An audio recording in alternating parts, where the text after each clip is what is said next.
వివేక హత్య కేసులో కీలక సాక్షుల వరుస మరణాలు అని హెడ్డింగ్ పెట్టి రాస్తాడు.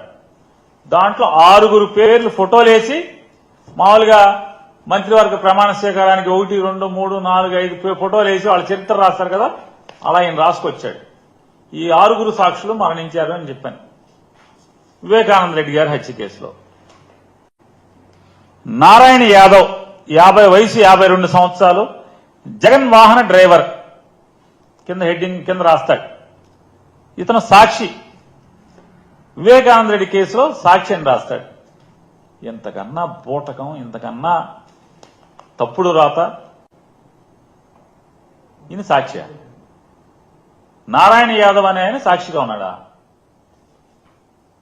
కనీసం రిపోర్టింగ్ చేసేప్పుడు చంద్రబాబు దున్నపోతు ఈనిందనగానే వెంటనే రామోజీరావు గారి పేపరు మార్కెట్కి వెళ్లి తాడు కొనుక్కొస్తాకి వెళ్ళారంట.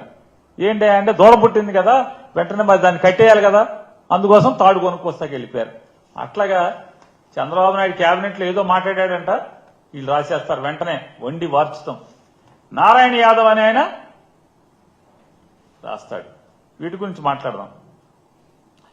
అసలు ఇదంతా ఈ వండి వార్చే విషయం అంతా ఏంటయా అంటే ఈ ఆంధ్ర రాష్ట్ర ప్రజలకి ఏం కొత్త కాదు.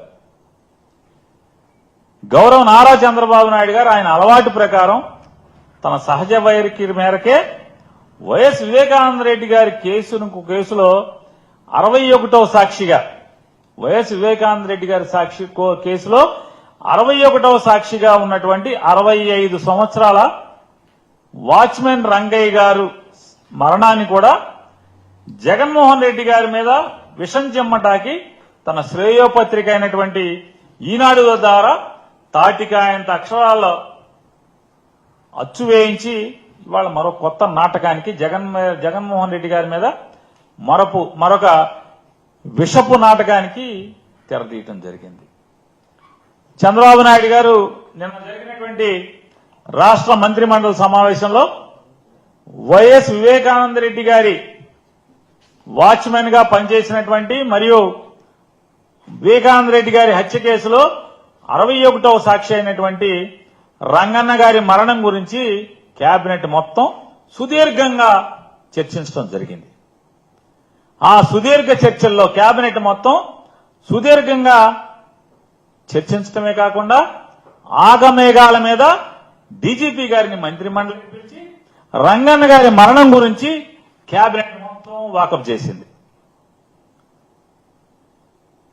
డిప్యూటీ సీఎం గారితో సహా మంత్రులందరూ కూడా ఈ రంగన్న గారి యొక్క మరణం గురించి డీజీపీ గారి దగ్గర వారి సందేహాలకి సమాధానాలను రాబడుతూ క్షుణ్ణంగా రాష్ట్ర మంత్రి మండలి మొత్తం ముఖ్యమంత్రి దగ్గర నుంచి ఉప ముఖ్యమంత్రి దగ్గర నుంచి మంత్రులందరూ కూడా క్షుణ్ణంగా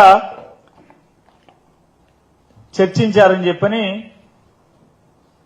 వీరి పేపర్లోనే రాశారు, శ్రేయోపత్రికలోని రాశారు. అసలు ఈ రాష్ట్రంలో చర్చించడానికి ఏమీ లేవు. ఈ రాష్ట్రంలో రాష్ట్ర ప్రజలకి ప్రభుత్వం చేయాల్సినటువంటి పనులేమీ లేవు, బాధ్యతలేమీ లేవు. ఇదే తక్షణ అవసరం ఆంధ్రప్రదేశ్ రాష్ట్ర ప్రజలకి, రాష్ట్రానికి ఇదే తక్షణ అవసరం కింద కేబినెట్ మొత్తం కూడా చర్చించారు.